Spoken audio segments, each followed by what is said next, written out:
A woman in prison just bought a luxury apartment in cash. No mortgage, no scrutiny, no red flags. Just 5 million rand pushed into bricks and sea views with no questions asked. How does someone awaiting trial on over 100 charges manage to push millions through the property system without a single safeguard stopping her? Here's how. Because the unit was sold directly by the developer. The deal bypassed estate agents. The very professionals FICA was designed to hold accountable. That meant no know your client checks, no verification of funds, no reporting to the Financial Intelligence Center, a private sale that exposed a public weakness. And if this could happen so easily in one of South Africa's most high value property markets, how many more deals like this are slipping through unnoticed? This is Laundered, the Nicole Johnson loophole, a collaboration between Rely Comply and Swisher Post. At first glance, Nicole Johnson might seem like a contradiction. A mother of two, a businesswoman, a woman pursuing her LLB degree through UNISA, but when she was arrested in a dramatic takedown on the 29th of September 2023, pulled from a multi-million rand Constantia home, prosecutors painted a very different picture. They called her a kingpin, a key player in one of South Africa's most entrenched organized crime syndicates, the alleged co-architect of a criminal enterprise that stretches from the Cape Flats to City Hall tenders, moving money, influence, and allegedly death. Nicole Johnson has been locked up at Portsmouth Prison ever since. She's facing over 100 criminal charges from racketeering, fraud, and money laundering to corruption, theft, and tender collusion. All of it, investigators say, tied to her husband, alleged 28 gang boss Ralph Stanfield. But what sets Nicole Johnson apart, what places her at the center of this criminal puzzle, wasn't just who she married, it's what she controlled. But the court soon discovered much of it was a lie. Her gas station had mysteriously shut its doors just before police arrived to gather evidence, and what she told Tracker and the police about the stolen BMW, proven false. She impersonated another woman to track the vehicle, lied about who owned it, lied about who she spoke to, and lied about her role in its recovery. Even the state's attempts to verify a basic medical claim that she was being denied post-operative care in prison unraveled under cross-examination. The nurse she accused of misconduct said Johnson had refused treatment.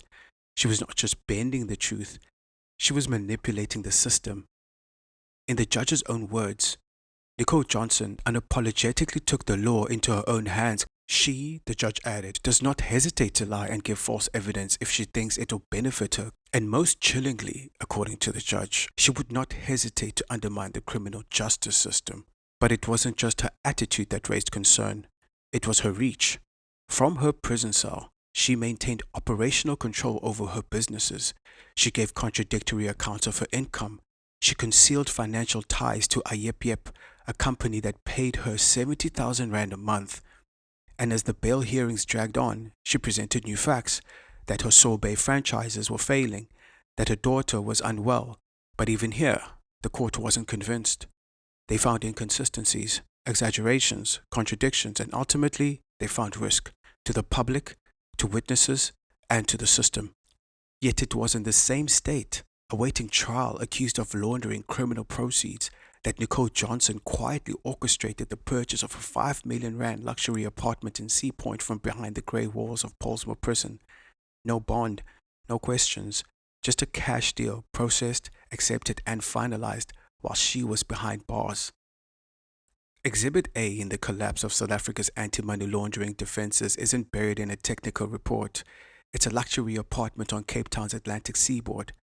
On the 2nd of September 2024, Nicole Johnson, awaiting trial on more than 100 charges from racketeering to money laundering, reached out from her prison cell and bought a slice of the Sea Point skyline.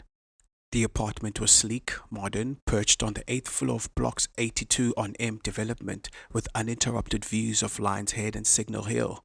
No financing, no oversight, just 5 million rand cleanly injected into the property market. By the 20th of November 2024, the unit was officially transferred and registered in her name, all while she remained behind bars. Not a single red flag was raised, not a single compliance check was triggered, not a single system blinked. So how did this happen?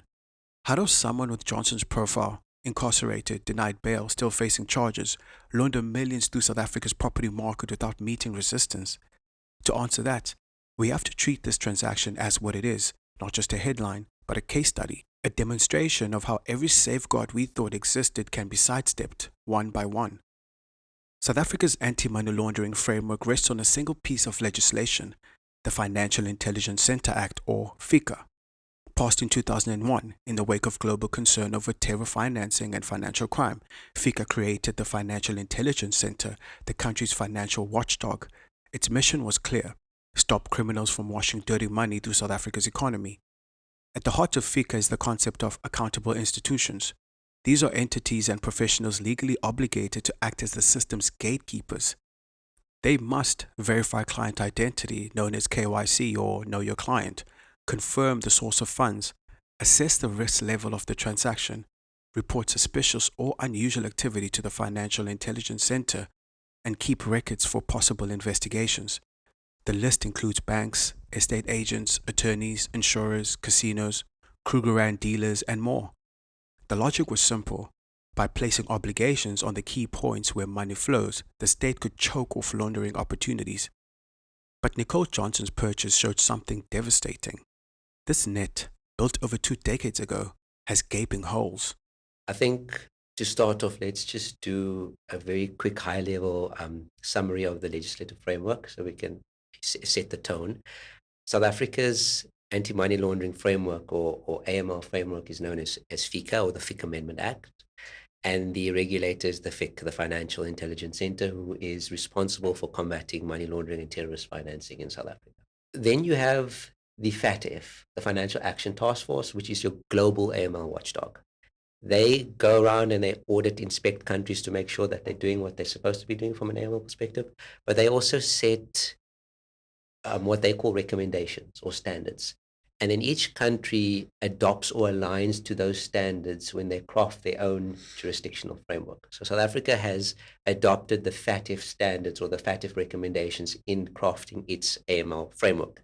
And as mentioned, FICA is the primary piece of legislation to combat money laundering. Now, Schedule 1 of FICA, I think, firstly, for this discussion, it's not a static list.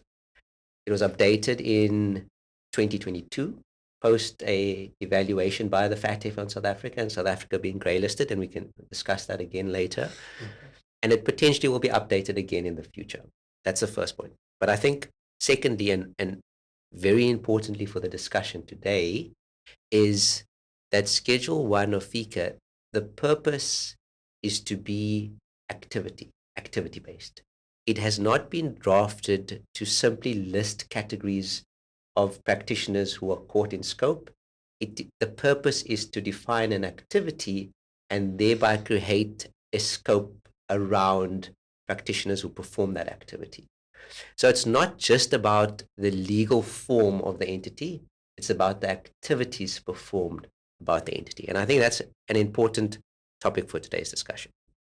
Now, when we focus on the real estate sector, because you spoke about the evolution in the real estate sector, Schedule 1 of FICA references estate agents as defined in the Estate Agencies Act. Now, the Estate Agencies Act was repealed and replaced in February 2022 by the Property Practitioners Act. And what FICA, or what the FIC did, is in November 2022, a couple of months after, they issued some guidance. They issued PCC 56, Public Compliance Communication 56, which gave some guidance around this concept of estate agents. And a PCC in their land is not official law, but it's guidance. It's sometimes termed as soft law. And what this guidance says is that if you were an estate agent previously prior under the old Estate Agencies Act, registered with the FIC as an accountable institution, status quo remains the same, you remain an accountable institution. However, if you are now post the repeal of the Estate Agencies Act and the replacement with the Property Practitioners Act, if you are now referred to as a property practitioner, but you perform the activities of an estate agent as previously envisioned under the Estate Agencies Act, you must register with the FIC as an accountable institution. So I think that's the important here, and let's go over that again. What it's not saying is that so the property practitioner's definition is a lot wider than the estate agent's definition under the old Estate Agencies Act. What it's not saying is that if you are a property practitioner, you automatically are an accountable institution. But what it is saying is that if you are a property practitioner and you perform the activities of an estate agent as previously defined in the Estate Agencies Act, you must register with the FIC as an accountable institution. And in my mind, that has solved the issue from an estate agent's perspective. And if there are entities out there, developers, as we spoke about, a developer who are facilitating the transactions with regards to buying and selling of immovable property, it's quite clear from this guidance that they should be registered with the FIC as an accountable institution. When most South Africans buy or sell a home, they do so through an estate agent. That process is heavily regulated under FICA. Estate agents are accountable institutions. They can't release funds or close a deal without running full compliance checks. But what happens when you remove the estate agent from the equation? When the seller is a developer directly marketing their own stock, that's where the loophole opens wide. Nicole Johnson's purchase is a perfect example. The apartment she bought formed part of Block's high-end 82 on M development.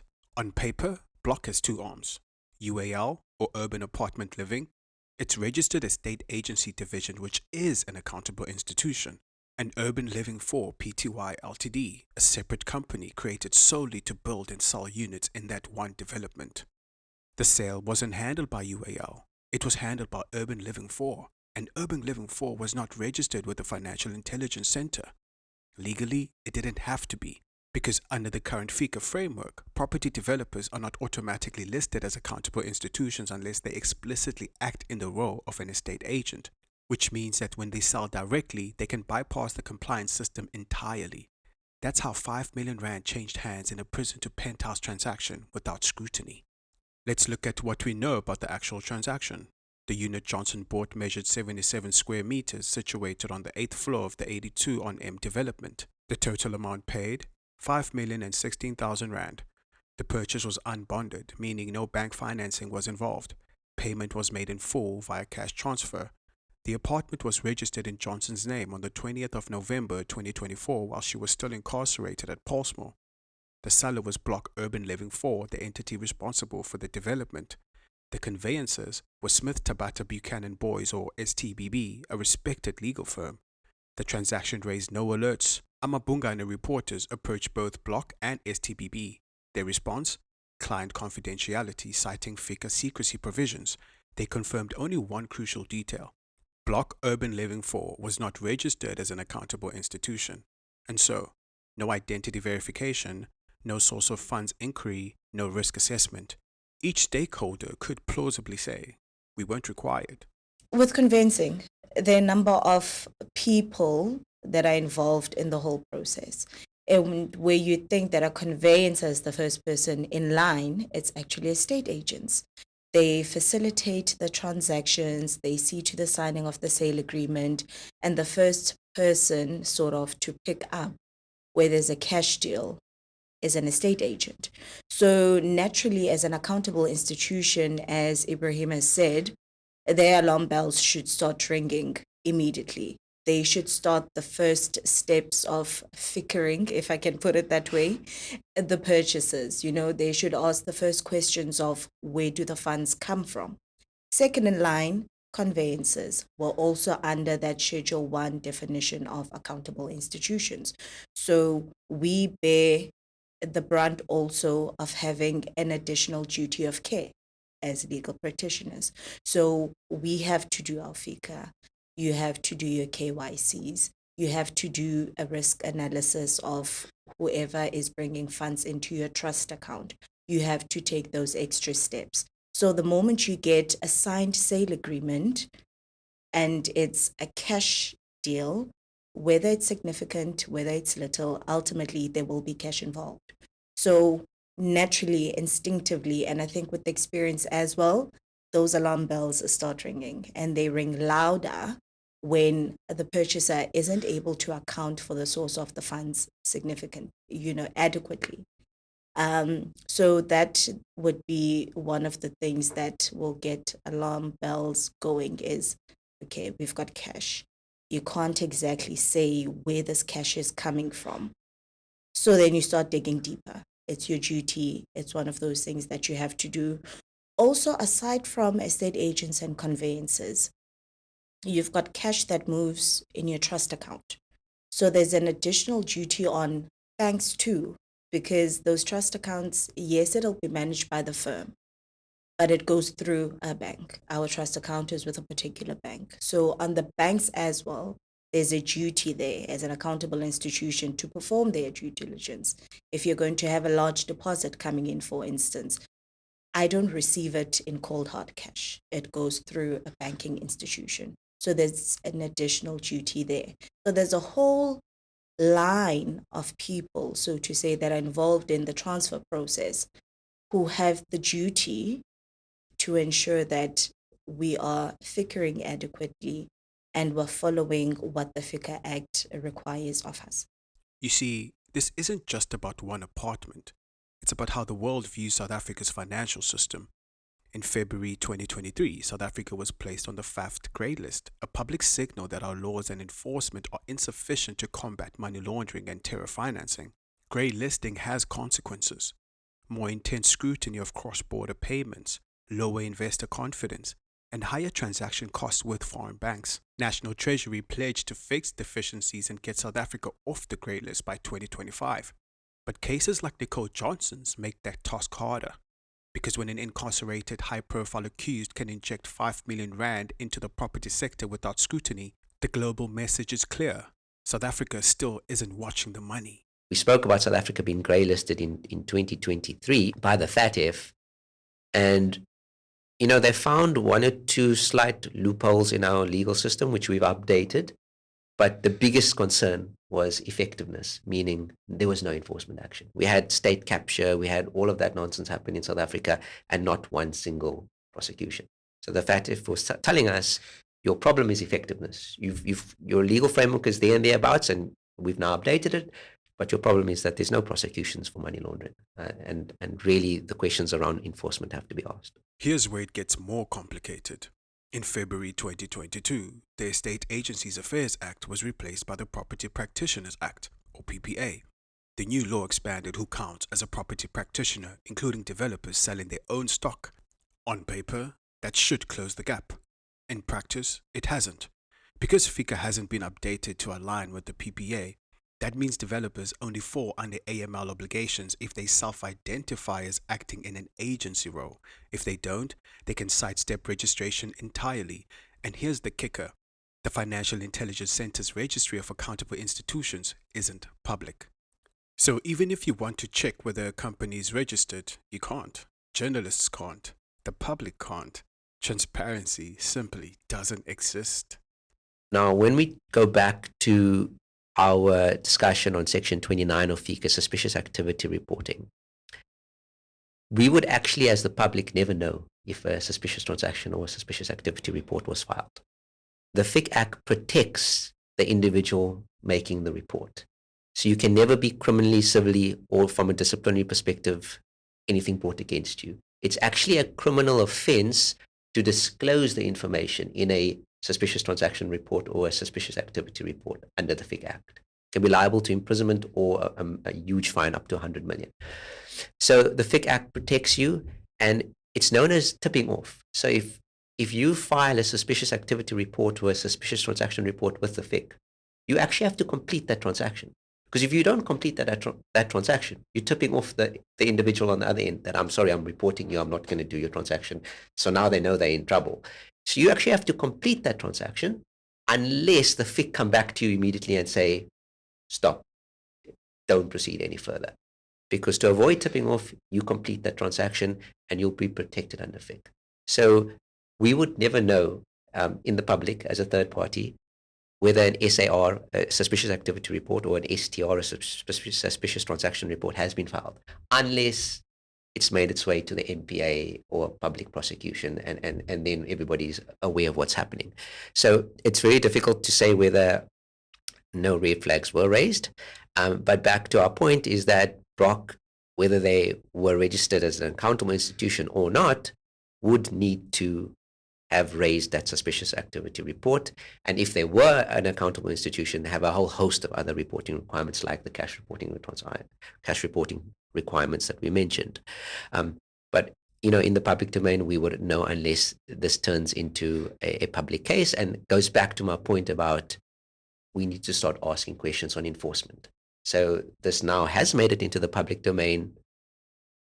Are the FIC, do they have the capacity, and the other regulators, do they have the capacity to act on this? And we can talk a little bit more about some of the stats. If you look at the FIC, they issued a report on the estate, or on the real estate sector, in 2024, in which they referenced that between 2018 and 2023, they received on average 185 Section 29 reports per year on average.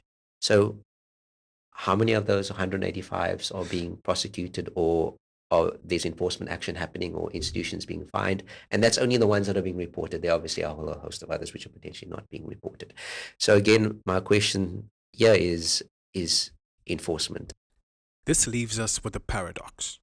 We want developers to comply, but we can't verify compliance, and they won't volunteer compliance. Nicole Johnson's Sea Point purchase was not a glitch, it was a roadmap. She showed how anyone could wash illicit wealth through high-end property using 5 ingredients. 1. A direct developer sale, no estate agent, no figure trigger. 2. A proxy buyer or representative to handle logistics. 3.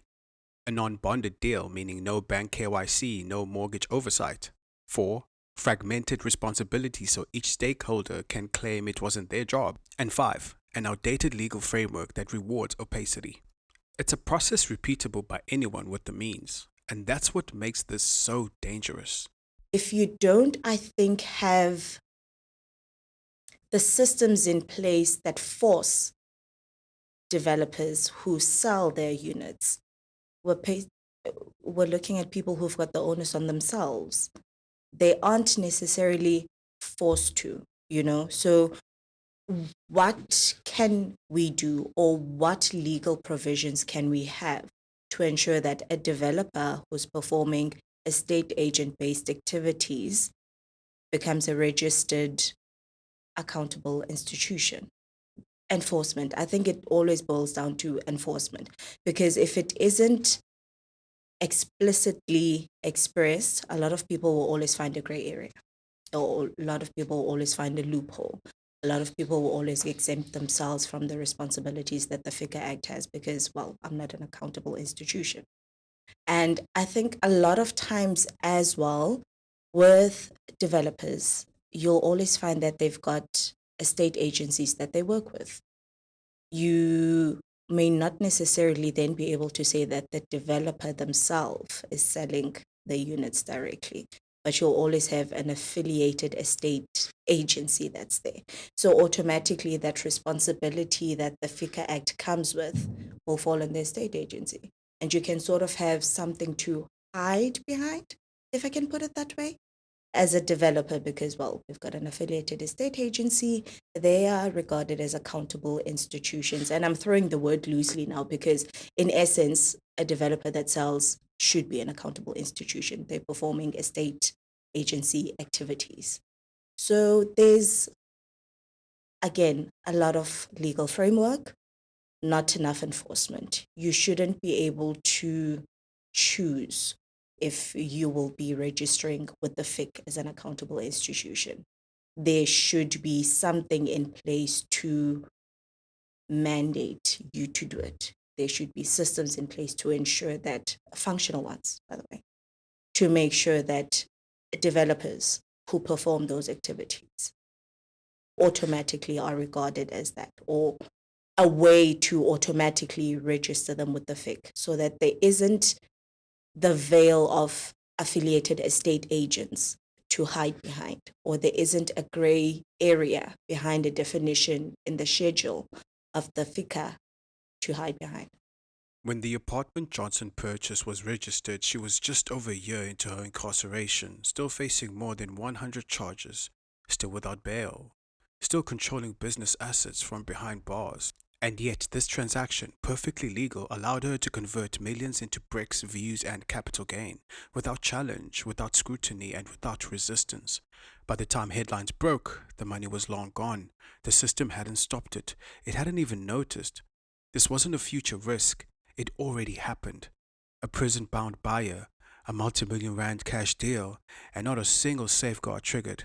Not at the bank, not in the deed registry, not in the anti-money laundering filters designed to catch exactly this kind of transaction. Every checkpoint failed, not because no one was watching, but because no one was required to, and that is the true indictment. The Nicole Johnson deal wasn't just about one apartment. It was a stress test of South Africa's entire anti-money laundering system, and step by step, the system crumbled. FICA obligations, the Property Practitioners Act, grey list reforms, all exposed as fragmented, outdated, and too slow to keep up with organized financial crime.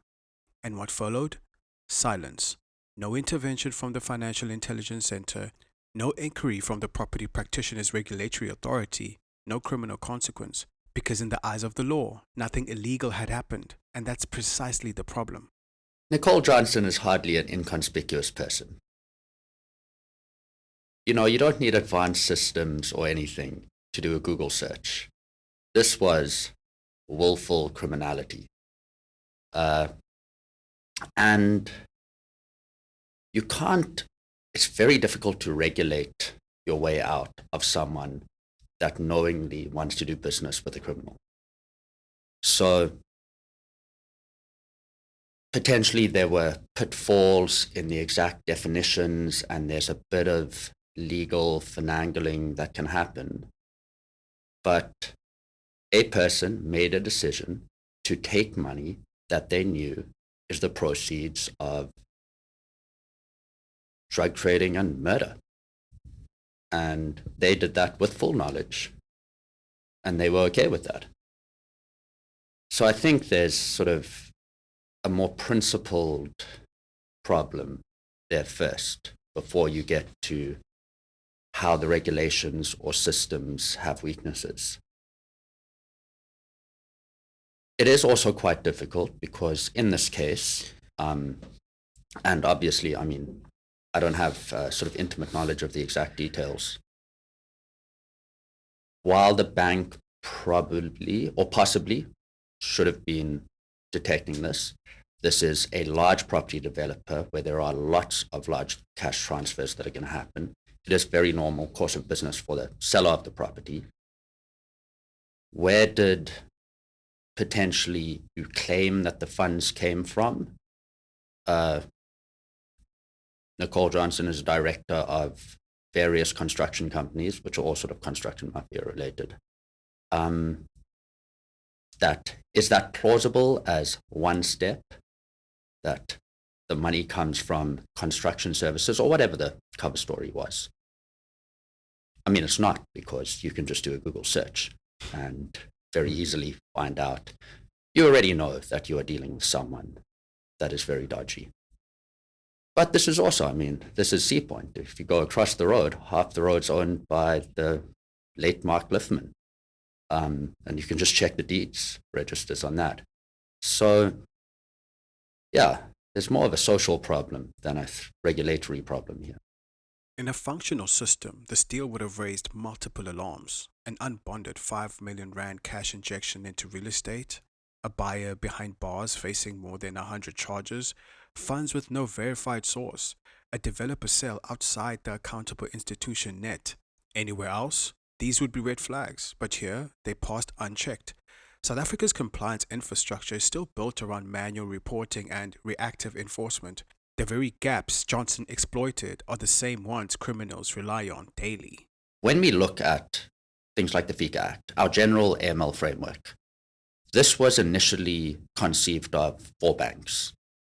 And that purview has been dramatically increased, especially in the last 5 or so years, to a whole bunch of non-banking financial services, estate agents, lawyers, much smaller enterprises. And I don't think we have generated sufficient tooling for these sorts of entities. So as Rely Comply, we really work at the sort of high end multinational banks, big insurers, large payments companies. And that's a very different, reasonably you can expect a lot more investment from those sorts of companies in enforcement and in keeping compliant. It's very difficult to have that same sort of burden of duty for, a two-person lawyer or legal shop or something like that. And I mean, real estate agents, you can just be a private real estate agent and you have no idea.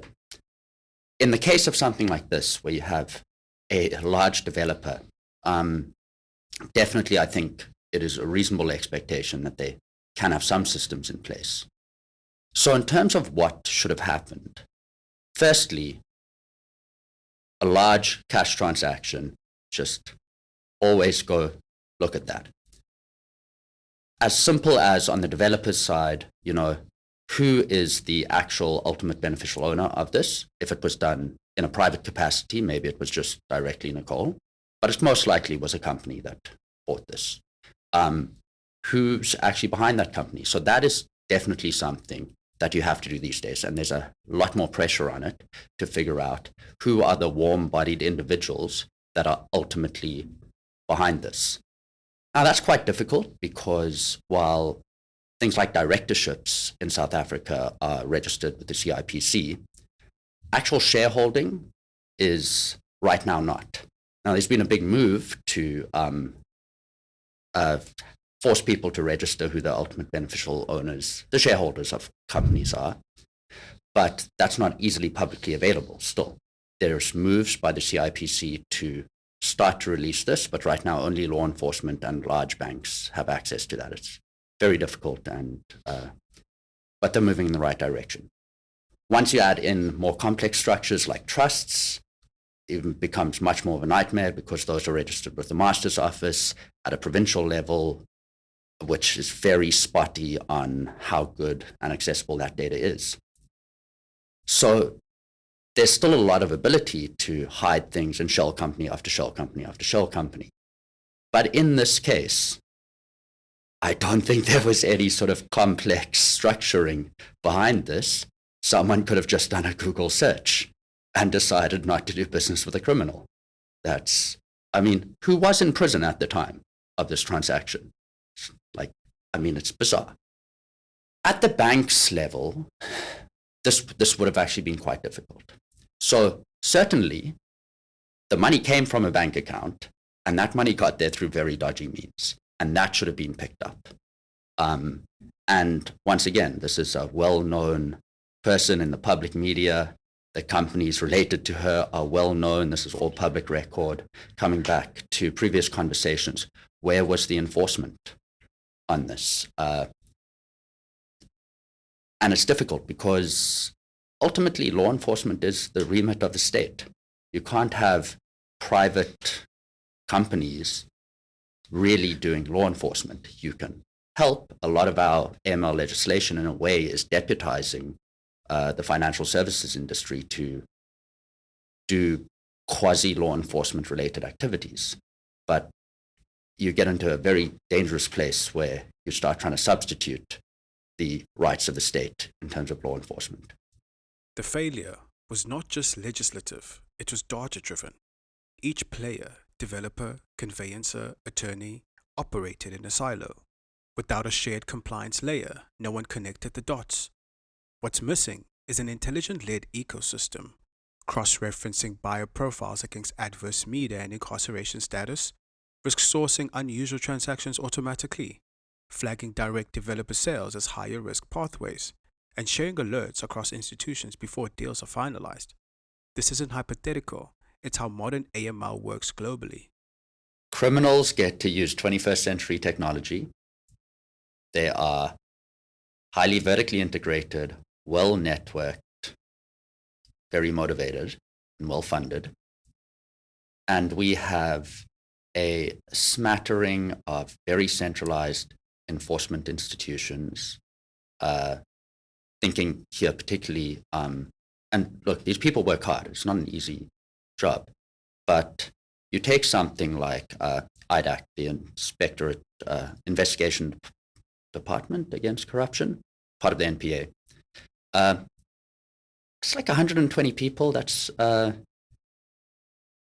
the minor tax department of a decent-sized law firm.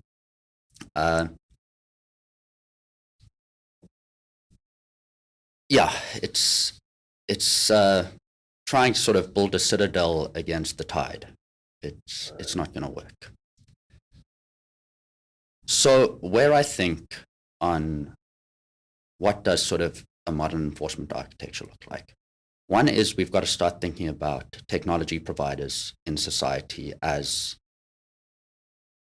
first-person partners at the sort of regulatory table. So why I say that is increasingly the purview of all these regulations and obligations has widely increased. It's moved to a point where it's very difficult. It's impossible to do this in a paper-based manner, and that's a very silly way to go about it.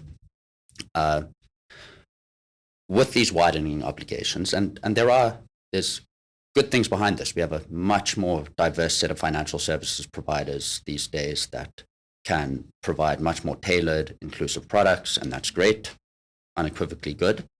But they cannot shoulder the burden that a 55,000 person bank can. So what do you have to do? You have to start having some sort of idea of shared services around this. That is either a public-private partnership or something, a certain amount of technology standards that is an easy system for people to use. And I don't think there is sufficient engagement between traditional law enforcement, financial services, regulatory bodies, and technology providers. And obviously, I'm one of those technology providers, so I'm a bit biased here. But I would like to see a lot more of that, because what would it look like in exactly this case? If you want to sell property, you already go, you have conveyances, you go through a deeds office, those are the mechanics of transferring ownership. Why isn't there a check at that layer that is automated? Why isn't it as easy as, I don't know, using TikTok or something like that? It's not a super complicated thing. We already know that we are logging that property is being transferred between two parties. Why isn't there a central system that just does something a bit ahead of time? Should we expect conveyancers to have the sort of technical skills to do some sort of complex work on this? Probably not. Yeah. So what does it look like to make that easier for everyone in society? And I think that's a sort of question that needs to be answered. Too often, compliance here is reduced to a tick box, a file kept on record, a process followed reluctantly, or a report filed only after journalists expose a scandal. What's needed is a cultural shift, compliance as prevention, not paperwork, intelligence, not bureaucracy. Other jurisdictions already do this. Take Singapore, for example. Their systems automatically score and flag anomalies, deals paused until reviewed, and in some cases they never clear. Here, a convicted suspect bought a 5 million rand apartment from prison and the system waved it through. By the end of 2025, South Africa hopes to exit the FAFT grey list, but unless FICA is updated, unless developers are brought inside the compliance net, unless RegTech adoption accelerates, history will repeat itself. And next time, the money might not buy an apartment. It could fund violence or political corruption or entire criminal networks shielded by legitimacy. Nicole Johnson didn't just exploit a loophole. She revealed a vulnerability, one wide open, well-known, and waiting to be weaponized. At the end of the day, we don't have systems in place to effectively sort of apply these things. We can't apply our laws. I think that's what it boils down to. We've got them, they aren't being applied. So whether that's because there's a lack of application by the individuals who have to, so they're accountable bodies, or whether it's a lack of action by the regulatory bodies, but it all boils down to applying. And once those have been applied, what follows after? What is the action taken after? So when you've got gaps like those, you have a ripple effect, basically, because sure, they've got the laws, but we're sitting on the grey list. We have on paper, systems in place on how to apply them, but that's not really happening. We've got on paper, this will be the punitive action taken against you if you don't do A, B, and C as an accountable institution. But we can see that isn't happening. So I think international confidence, if I can put it that way, will always be it'll always be a bit wonky, if I can call it that, until we have actual systems in place, until we can apply realistically, not on paper, because it's there. It looks good. The FICA Act reads really nicely, but there needs to be then the accompanying action. Perhaps a topic for another time is the effectiveness of the FATF, the inclusivity of the FATF, because I spoke earlier about the fact that the issues with abuse of the real estate is not synonymous to South Africa. There are other countries, developed world countries, first world countries, who have a huge problem with this, where it's known that Dubai, London, and Mayfair in London, and Manhattan in New York, they are known to be sectors where money launderers come to abuse real estate. If you want to have these centralized obligations around reporting, you need to build actual systems to make that easy. And I'm not saying that necessarily the state should build that, though they build plenty of other systems, though with varying degrees of effectiveness. But at least there should be facilitation and coordination with private parties to make that easy. And I know we keep on coming back to this enforcement issue, but if I'm creating regulation that induces obligations that people have to follow, I must make that easy for them, because otherwise you are going to have something that's ineffective. So in a world that is now almost fully digitized, what are we doing what is the state doing? And what is the state doing in relation with private enterprise to build out these systems as shared services that are easy to use? And in the case of property, immovable property, that's fairly easy. These are, this is something you literally can just find. It's something you can kick. It's not an intangible asset. There's already a deeds registry. Can't we be linking these systems together in a bit more of an intelligent way? But I think there also has to be a bit of a change in our regulatory mindset, and this is probably a bit more controversial. So as has been said previously, once you report a suspicious transaction or suspicious activity, that even telling someone you have done that is a crime. Foreknowledge of financial surveillance itself is a crime. And this can make sense. One, there is you don't want to tip people off. So I would contend that you can choose not to go into a business relationship with someone before you have entered that relationship. And obviously, finances are very private things. We must have respect for that. But if we are putting all this effort into reporting, surely there must be a cleverer way to use this than just sending it to one centralized institution.